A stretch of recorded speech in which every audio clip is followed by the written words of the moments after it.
판사님께서 입장하십니다.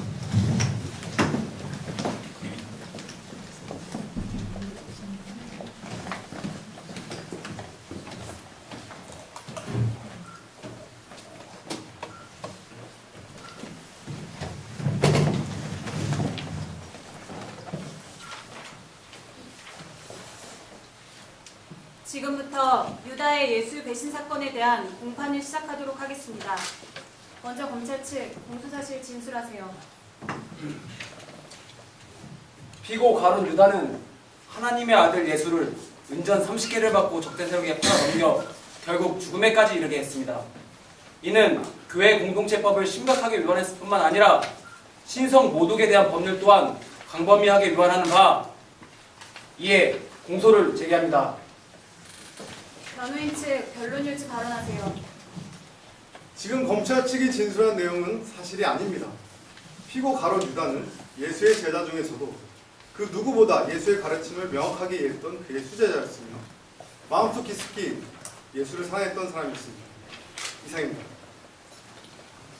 검찰 측 공소사실을 뒷받침할 증거 제시하세요.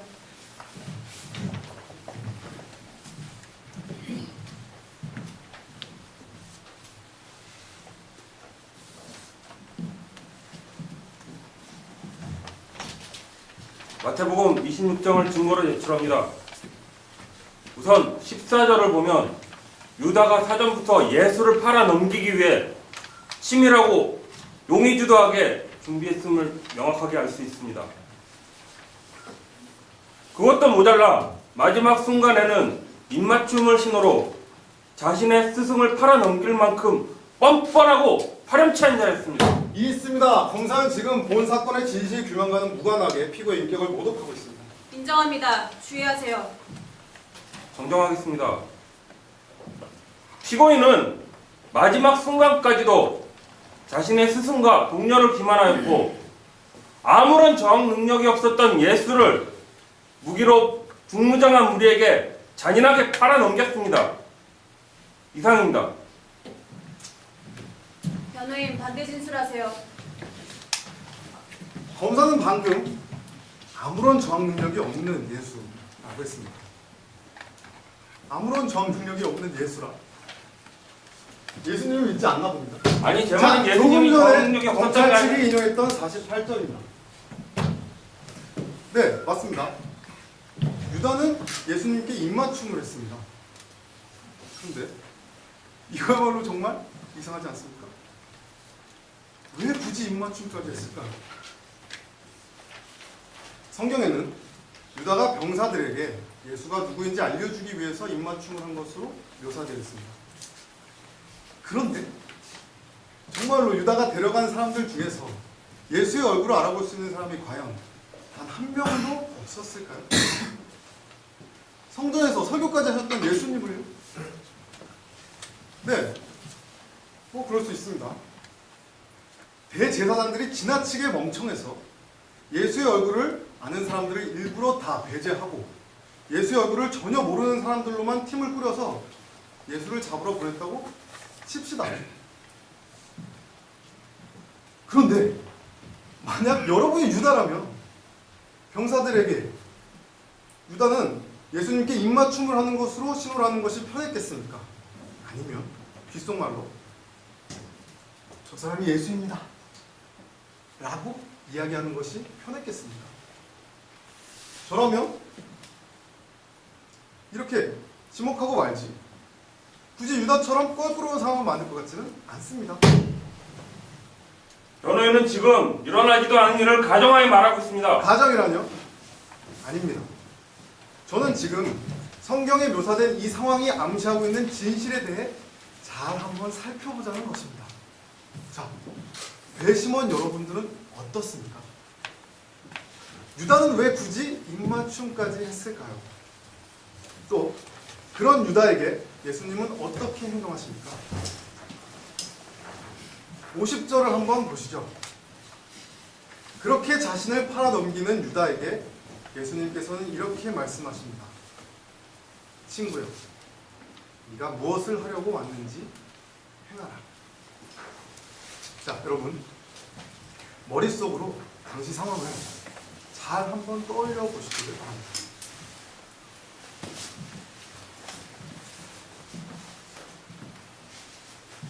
두 사람은 혹시 아쉬운 작별 인사를 하고 있었던 것은 아닐까요? 변호인, 요점만 간단히 정리해서 말씀하세요. 존경하는 재판장님, 저는 지금 유다의 배신 행위가 유다 개인의 독단적인 결정에 의해 이루어진 것이 아니라 예수님과 유다 사이에 모종의 협의로 인한 것이었음을 증명해 보이려고 합니다. 방금 말씀드렸던 것처럼 성경에 예수가 잡혀가는 마지막 장면은 진짜로 유다가 배신자였다라고 보기에는 자연스럽지 않은 행동들이 많이 묘사되어 있습니다. 자, 이번에는 증거로 제출된 26장의 내용 25절을 보도록 하겠습니다. 유다가 예수님께 이렇게 직접 묻습니다. 나는 아니죠. 하고요. 예수님께서 이렇게 대답하십니다. 네가 말하였도다. 네가 말하였도다. 이 말을 원뜻에 좀 더 가깝게 해석해 보자면 네가 맞다. 바로 너다. 이런 뜻입니다. 어떻게 예수님이 이렇게 대놓고 자신을 팔 자를 다른 제자들이 보는 앞에서 그토록 공개적으로 이야기할 수 있었을까요? 또 이 이야기를 들은 다른 제자들은 어떻게 행동합니까? 그냥 가만히 있습니다. 예수를 팔 자를 뻔히 들었는데도 불구하고 가만히 있었다는 말입니다. 어떻게 그럴 수 있었을까요?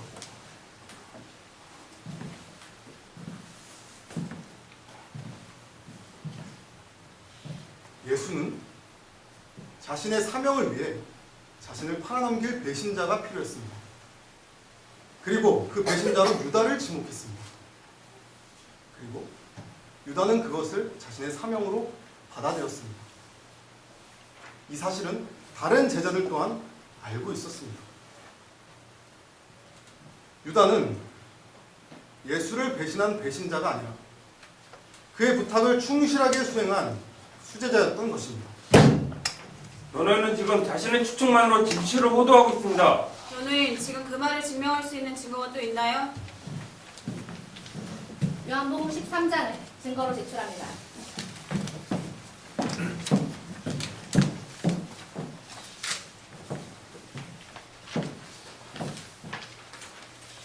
요한복음 13장 26절입니다.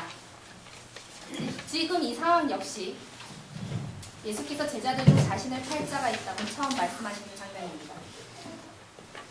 예수께서 괴로워하시는 표정으로 문을 떼자 제자들은 서로 궁금해합니다. 과연 누가 예수를 팔 자인지 말이죠. 26절을 보시면 앞서서 보신 마태복음 26장보다 훨씬 더 대놓고 누가 예수를 팔 자인지를 지목하시는 장면이 나옵니다. 떡을 적셔서 주는 자가 그 배반자라고 예수님이 분명하게 말씀을 하시고 한참 있다가도 아니고 바로 곧 떡을 적셔서 유다에게 주십니다. 자, 이런 상황에서도 누가 예수를 팔 자인지 아무도 몰랐다는 게 이해가 되십니까? 그리고 27절 이 말씀도 참 흥미롭습니다. 조각을 받은 후 곧 사탄이 그 속에 들어간지라. 이건 또 무슨 의미일까요? 사탄이 기다리고 있다가 예수님이 신호를 하자 들어갔다. 그런 의미일까요? 그리고 예수님은 바로 이어서 이렇게 말씀을 하십니다. 내가 하는 일을 속히 하라. 이 말을 들은 유다는 바로 밖으로 나가버립니다. 저로서는 이 상황이 도저히 이해가 되질 않는데요. 이렇게도 명확하게 누가 배신자인지를 콕 찍어 말씀해 주셨는데도 제자들 중에서는 아무도 이해를 못하고 그리고 자신이 의심받을 만한 상황이 분명한데도 유다는 그냥 밖으로 나가버립니다. 이 상황을 이렇게 생각해보면 어떨까요? 예수께서는 십자가 사건을 성취하시기 위해 제자들 중 누군가는 자신을 넘겨주어야 한다는 사실을 알고 계셨습니다. 하지만 제자들 중 어느 누구도 그런 무시무시한 역할을 맡고 싶어하는 사람은 없었죠. 그때 예수께서 그 일에 가장 적합한 사람을 지목하십니다. 그리고 다른 제자들은 자신이 그 역할을 맡지 않아도 된다는 사실에 안도합니다. 배신자로 지목을 당한 유다는 예수님을 위해서 그리고 다른 제자들을 위해서라도 그 일을 맡기신 예수님께 순종하기를 결심합니다. 그리고 다른 제자들은 그렇게 예수를 팔러 나가는 유다를 모른 척합니다. 어떠신가요? 이 편이 훨씬 더 자연스럽지 않은가요? 이해했습니다. 변호인은 계속 소설을 쓰고 있습니다. 인정합니다. 변호인, 사실에 근거한 발언만 하세요. 존경하는 재판장님, 실제 그 당시 어떤 일이 있었는지 그 사실은 여기 있는 어느 누구도 알 수 없습니다. 다만 우리는 성경의 각 구절들과 그 사이의 행간을 가능한 한 논리적으로 추론함으로써 그 당시 사실을 희미하게나마 떠올려 볼 수 있는 것입니다. 저는 가능한 한 논리적으로 추론한 최선의 사실을 근거로 말씀드린 것입니다. 이상입니다. 검찰 측 계속하세요. 재판장님, 증인으로 사도 요한을 신청하는 바입니다.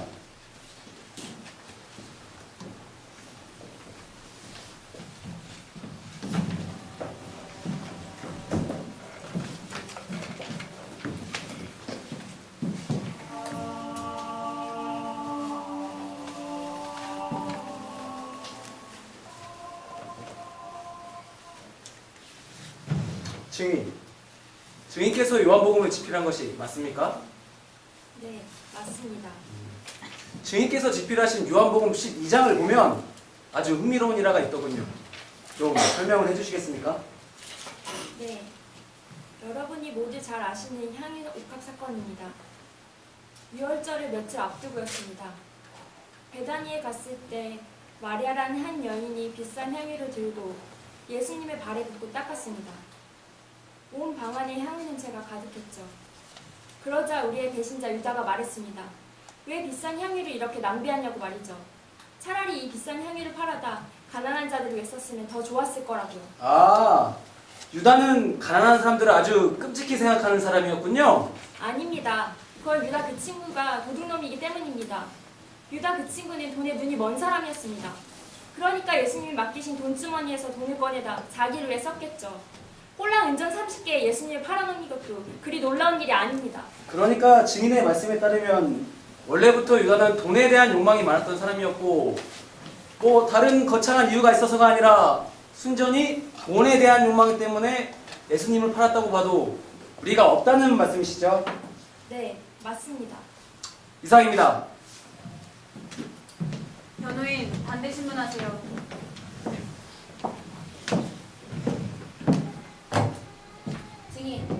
증인은 유다가 처음부터 돈에 대한 욕심이 많은 사람이었다고 말씀하셨습니다. 맞죠? 네, 유다는 돈에 대한 집착이 누구보다 강한 사람이었습니다. 그리고 증인은 유다가 예수께서 맡기신 돈주머니에서 돈을 꺼내 개인적으로 사용했다고 진술하셨습니다. 그렇다면 구체적으로 언제, 어떻게 공공을 횡령했는지 말씀해 주시겠습니까? 정확하게 기억이 나진 않습니다. 정확하게 기억이 나지는 않으신다고요? 좋습니다. 그럼 제가 다른 질문을 드리죠. 증인이 따르던 예수께서는 유다에게 친히 공공관리를 맡기셨습니다. 증인이 믿고 있는 대로 예수님이 하나님의 아들이라면 유다의 마음속에 돈에 대한 탐심이 가득하다는 건 충분히 알고 계셨을 겁니다. 그런데 왜 그런 사람에게 돈 관리를 맡기셨을까요? 유다가 셈에 좀 응하긴 했습니다만 세리였던 마태보다도 유다가 셈에 능했다고요. 그 정도까지는 아니었지만 예수님이 판단하시기에 가장 적합한 사람이 아마 네, 그렇습니다. 유다는 예수님이 판단하시기에 돈 관리에 가장 적합한 사람이었습니다. 유다의 마음속에 돈에 대한 탐심이 가득한데도 고양이에게 생선가게를 맡기듯이 그렇게 돈 관리를 맡기신 게 아니란 말입니다. 만약 유다의 마음속에 돈에 대한 욕심이 가득했고 예수님이 그걸 아시면서도 돈 관리를 맡기신 거라면 그건 예수께서 유다에게 죄를 지을 만한 미끼를 제공한 셈이 되는 것입니다. 예수님이 그런 분이실까요? 돈에 대한 욕심으로 가득한 사람에게 돈을 맡기고 그가 돈을 훔쳐가기만을 기다리는 그런 분이실까요? 아닙니다. 유다는 돈에 대한 욕심이 많았던 사람이 아니라 제자들 중 가장 정확했던 사람이었습니다. 그리고 예수께서 판단하시기에 가장 믿음직스러웠던 사람이었습니다.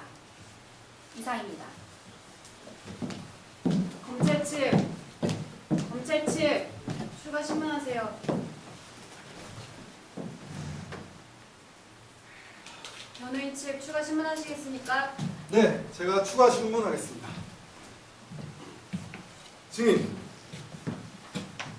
증인은 또 다른 복음서인 마태복음 중 26장의 내용을 알고 계시죠? 네, 알고 있습니다. 방금 본인이 진술한 내용과 동일한 사건을 기록하고 있는 게 맞습니까? 네, 그렇습니다. 마태복음 26장 8절을 보면 제자들이 보고 분개하여 이르되 어찌하여 이것을 허비하느냐라고 기록되어 있습니다. 맞습니까? 네, 그렇죠. 분명 마태복음에는 제자들이라고 기록되어 있습니다. 유다 혼자가 아니고 말이죠. 어느 쪽이 맞는 거죠? 진짜로 향유를 깨트린 것을 보고 분개한 것이 유다 혼자였나요? 그건 아무튼 유다가 제일 길길이 사실은 날뛰었습니다. 유다 혼자 그런 게 아니라는 말씀이시군요. 네, 그렇긴 했습니다만 그렇다면 증인은 왜 유다 혼자 그렇게 행동한 것처럼 요한복음에 기록했습니까? 그건 유다가 제일 먼저 말을 증인! 꺼냈고 증인은 유다를 싫어하죠? 재판장님! 네, 그럼 제가 어떻게 우리 주님을 죽인 유다를 사랑할 수 있겠습니까? 그는 악마의 하수인이었습니다. 꼴라 은전 30개의 예수님을 팔아넘겼다고요. 방금 증인이 말한 대로 증인은 현재 피고에 대해 매우 사적으로 좋지 않은 감정을 가지고 있습니다. 그러니 피고를 돈 때문에 예수를 팔아넘긴 사람으로 생각하는 것도 절대 무리가 아닙니다. 자, 배심원 여러분, 여기 있는 증인 요한은 그렇다 치고 다른 복음서를 집필했던 다른 제자들은 어땠을까요?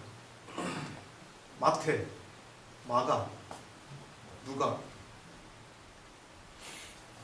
증인의 말처럼 그들이 어떻게 유다를 좋아할 수 있었겠습니까?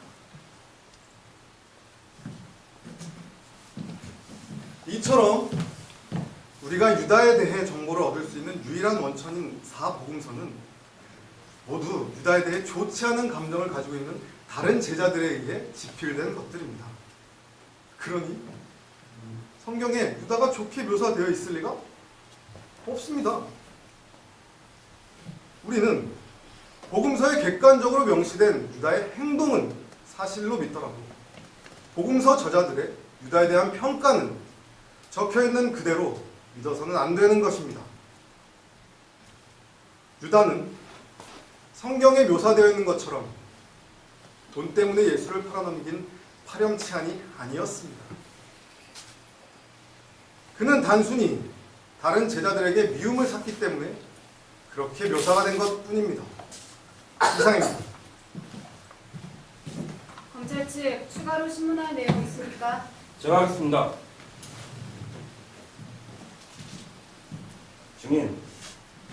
증인은 성경이 무엇이라고 생각하십니까? 하나님의 말씀입니다. 증인이 집필한 요한복음도요? 네, 그렇습니다. 그렇게 생각하시는 근거는요? 제가 쓴 게 아니라 성령님께서 쓰게 하셨기 때문입니다. 성령이 쓰게 하셨다. 좀 더 자세하게 말씀해 주시겠습니까? 요한복음을 집필하는 동안 성령님께서는 제가 잊고 있었던 수많은 일들을 기억나게 하셨습니다. 그리고 수많은 시간이 흘렀습니다. 거의 2000년이라는 시간이 흐르는 동안 지금 우리가 알고 있는 이 성경이 있기까지 수많은 신앙의 선배들의 땀과 기도 그리고 엄청난 노력이 있어왔습니다. 저는 이 모든 과정 안에 성령님의 놀라운 계획하심과 하나님의 엄청난 계획이 반영되어 있다고 믿습니다. 그래서 성경은 지금 있는 이 모습 그대로 하나님의 말씀인 것입니다. 배심원 여러분, 증인의 말대로입니다. 여러분은 성경의 어느 부분은 진실이고 어느 부분은 거짓으로 이루어진 그런 책이라고 생각하십니까? 맞는 말도 있지만 틀린 말도 있다고요? 그리고 하나님께서, 우리를 사랑하시는 그 하나님께서 그런 성경을 우리에게 읽게 하고 있다는 말입니까? 성경은 너무나도 명확하게 유다가 죄인이라고 말하고 있습니다. 그런 것입니다. 도대체 어떤 설명이 더 필요하다는 겁니까? 검찰 측 다 하셨나요? 이상입니다. 변호인 측 추가 신문하시겠어요?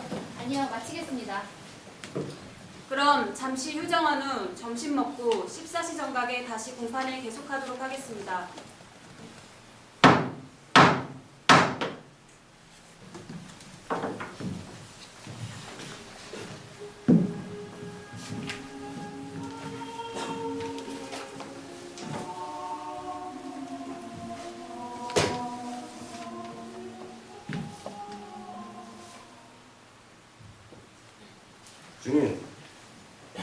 증인의 신분과 소속을 밝혀주시죠.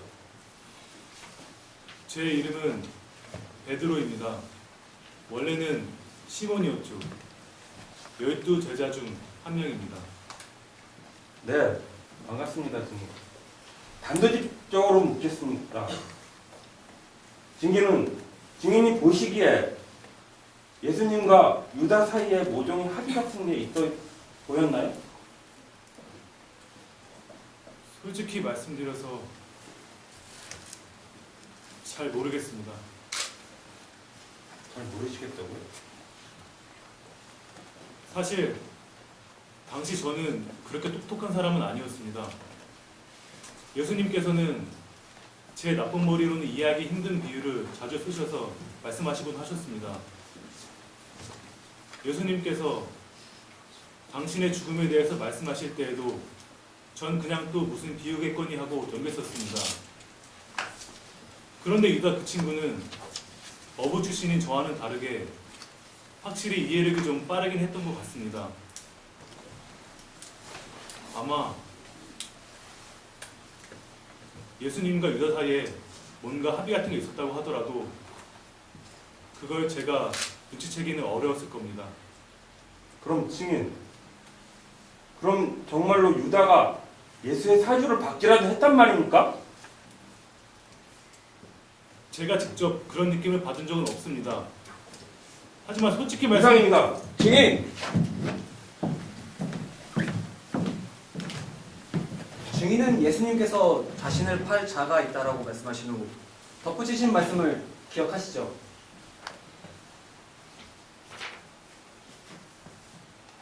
네, 기억납니다. 뭐라고 덧붙이셨죠? 그 사람은 차라리 태어나지 않았더라면 제게 좋을 뻔하였다고 하셨습니다. 이건 당시 시대의 기준으로 어떻게 받아들여야 하는 겁니까? 말 그대로입니다. 이런 무시무시한 죄를 지을 바에는 아예 태어나지 않았던 편이 나았다는 거죠. 그렇습니다. 지금까지 변호인 측의 주장은 예수님께서 유다에게 자신을 팔라고 지시를 내리셨고 유다는 이에 순종을 했다는 것입니다. 그렇다면 왜 예수님께서는 이런 말씀을 하셨던 걸까요? 차라리 태어나지 않는 게 나을 뻔했다라고요. 배심원 여러분, 여러분들이 믿는 예수님, 아니 하나님께서는 어떤 분이십니까? 차라리 태어나지 않는 게 나을 뻔했을 정도로 아주 저주스러운 일을 한 개인에게 떠맡기시고 그를 저주의 구렁텅이로 몰아넣는 대가로 다른 사람들에게는 구원을 베푸시는 그런 하나님이십니까? 그런 예수님이 상상이 되십니까? 변호인 측의 주장이 사실이라고 칩시다. 그렇다면 사울 왕은 하나님이 시켜서 다윗을 괴롭혔던 걸까요? 가인은 하나님이 시켜서 동생 아벨을 죽인 것입니까? 아담과 하와는 하나님의 계획에 따라서 선악과를 따먹은 것이고요. 아닙니다. 하나님께서는 우리에게 저주스러운 죄를 짓기를 강요하시는 분이 절대 아닙니다. 이상입니다. 증인. 증인도 예수님을 배신했죠? 네?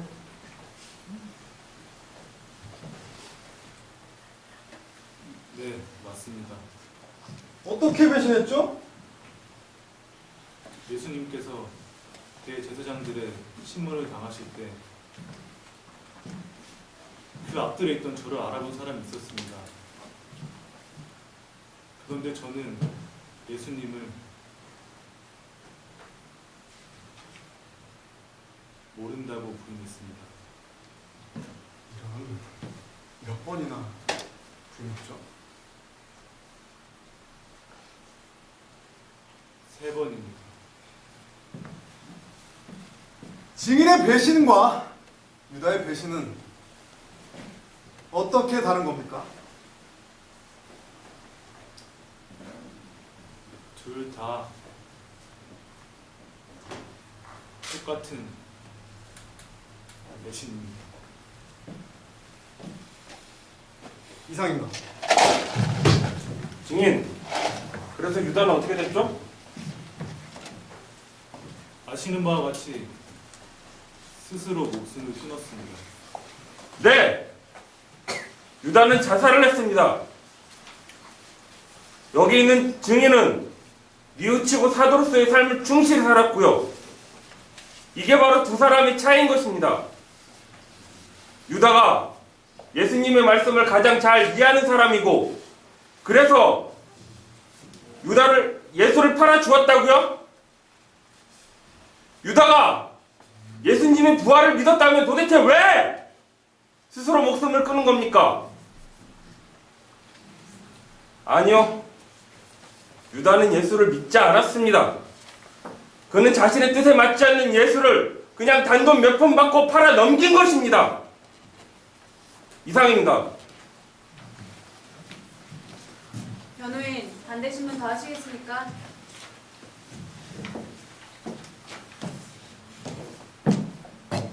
선생님, 제가 몇 가지만 더 여쭙겠습니다. 예수께서 잡혀가실 당시에 증인 예수님의 부활이 믿어지셨나요? 솔직히 말씀드리면 당시에는 믿겨지지 않았습니다. 그렇다면 막달라 마리아가 예수께서 살아나신 걸 보고 와서 말해줬을 때는 믿어졌습니까? 그때도 바로 믿어지지는 않았습니다. 솔직히 전 제 눈으로 보고 나서야 그 사실이 믿겨졌습니다. 머릿속으로는 살아나시겠다라는 말을 기억하고 있었지만 진짜로 그런 일이 일어나리라고 상상하는 것은 불가능해 보였습니다. 그렇다면 만약에 말입니다. 유다가 예수님의 뜻을 잘 이해하고 그분 뜻에 따라서 대제사장들에게 넘겨졌다고 하더라도 당시 상황을 고려할 때는 부활을 실제적인 것으로 믿는 것은 어려웠을 수도 있다. 이렇게 생각해도 될까요? 변호인은 지금 유도심을 하고 있습니다. 인정합니다. 죄송합니다. 그럼 증인의 개인적인 생각을 하나만 더 여쭙겠습니다. 유다는 왜 뒤늦게 스스로 목숨을 끊었을까요? 견디기 힘들었을 겁니다. 좀 더 자세히 말씀해 주시겠습니까? 예수님이 잡혀가신 후 고초를 당하시는 모습은 정말이지 너무나 충격적이었습니다. 얼마 전까지만 해도 수많은 기적을 일으키시던 분이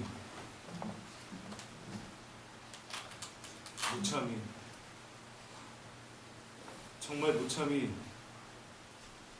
고통을 당하셨습니다.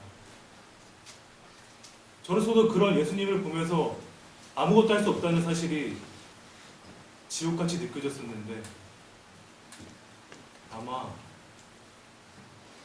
무슨 생각으로 예수님을 넘겨주었든지 유다가 그 광경을 보았다면 죽을 만큼 견디기 어려웠을 겁니다. 그렇습니다. 유다가 예수님의 뜻을 잘 이해했다고 해서 그리고 그분 뜻에 따라서 자신이 배신자가 되는 길을 순종하는 마음으로 걸어갔다고 해서 그에게 일반적인 인간이 할 수 있는 그 이상의 것을 했어야 한다고 요구하는 것은 없습니다. 유다는 자신이 배신자가 되더라도 예수님을 통한 구원의 계획이 이루어지기를 소망한 사람이었습니다. 하지만 그 역시 우리 모두와 똑같은 나약한 인간이었습니다. 예수님이 실제로 부활하신 모습을 보여주시기 전까지 제자들 중에 그 어느 누구도 예수님이 말씀하신 부활이 실제로 일어나리라고 믿었던 사람은 없었습니다. 그리고 방금 증인이 진술했듯이 잡혀가신 예수님이 당하신 그 고난과 수치, 그리고 아무 것에도 저항하지 않으려는 나약한 모습은 인간이었던 유다가 예상했던 범위를 훨씬 뛰어넘는 것이었습니다. 유다가 자살로 그의 삶을 마무리했다고 해서 그가 유죄가 되는 것은 아닙니다. 당신은 자살하면 지옥에 가는 것도 몰라? 본 공판은 유다가 자살을 한 게 유죄인지 무죄인지 따지는 자리가 아니고 유다가 예수님을 넘겨준 게 유죄인지 아닌지를 따지는 자리입니다. 좀 똑바로 하세요. 뭐야, 너 지금 너 말 다 했어? 반말이에요, 진짜. 두 분 다 진정하세요. 변호인, 더 신문할 사항 있습니까? 아닙니다. 이상입니다.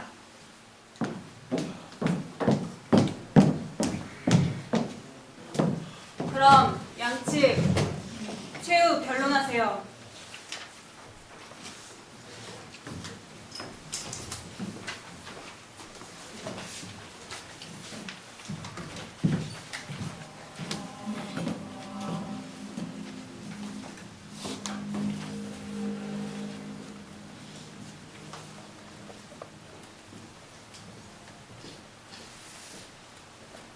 오늘 공판을 잘 지켜보셨다면 정말로 유다가 돈 때문에 예수를 팔아넘겼다고 믿는 분들은 아마 없으리라고 생각됩니다.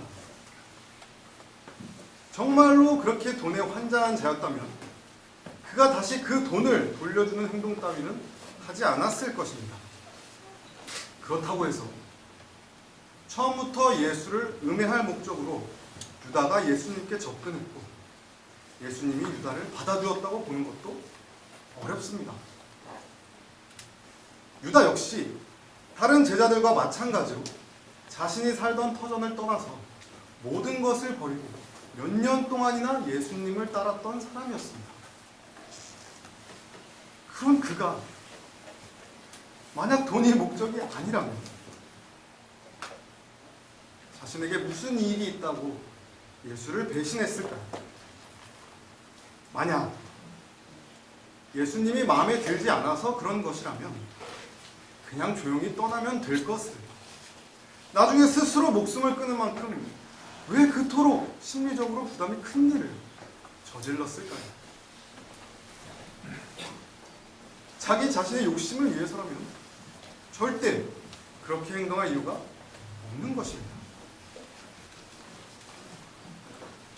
유다는 십자가의 희생을 위해 자신을 희생한 것입니다. 그러므로 그는 무죄입니다.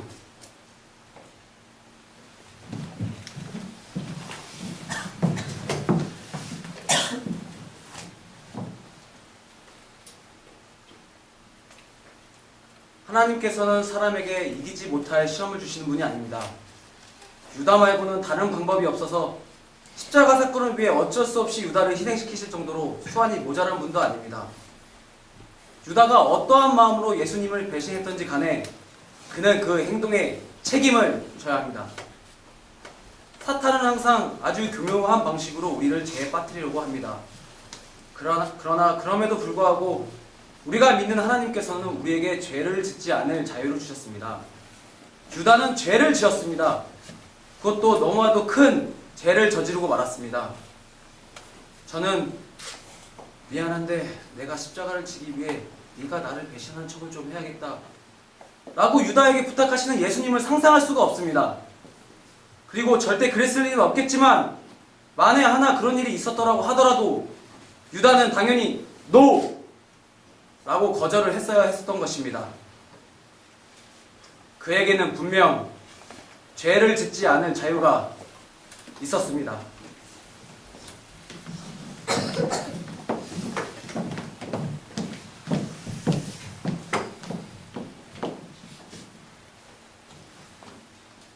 성경에 나와 있는 여러 가지 정황들을 살펴보면 유다가 자발적으로 예수님을 넘겨주었다고 보기엔 앞뒤가 맞지 않는 장면들이 많이 있습니다. 예수님과 유다 사이에 모종의 합의가 있지 않고서는 도저히 이해가 되지 않는 부분들이 많이 있다는 것이죠. 유다에게 죄가 있으려면 그 죄는 그 죄로 인해 원치 않는 피해를 입은 피해자가 존재해야만 성립이 가능할 것입니다. 하지만 예수님은 원치 않는 피해를 입으신 것이 아닙니다. 오히려 유다를 통해 세상 모든 인류를 구원하는 영광을 얻으셨고 그것은 예수께서 원하신 일이었습니다. 본 사건에는 죄를 구성하는 핵심 요소인 비자발적인 피해자가 존재하지 않는 것입니다. 따라서 유다는 무죄입니다.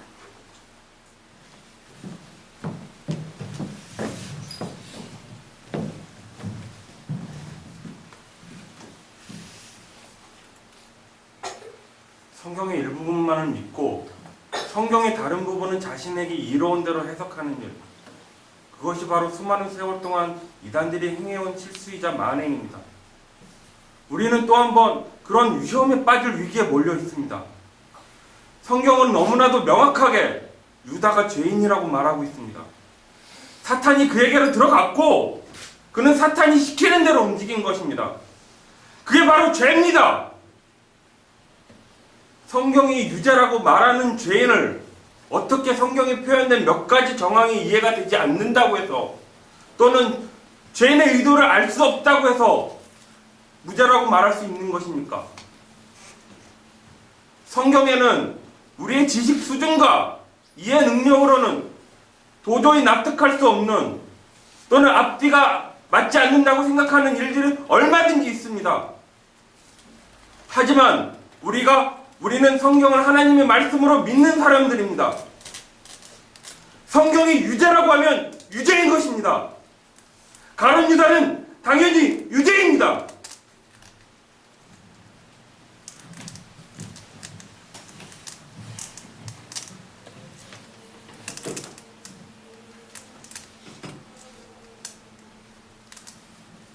네, 검찰 측, 변호인 측 모두 수고하셨습니다. 짧지 않은 공판 과정을 지켜보신 배심원 여러분들도 고생 많으셨습니다. 배심원단 여러분들께서는 양측이 제시한 증거와 주장을 신중히 다시 한번 검토해 주시고 배심원단 전체의 의견을 모아 재판부로 전달해 주시기 바랍니다. 그럼 오늘 공판은 여기서 마치겠습니다.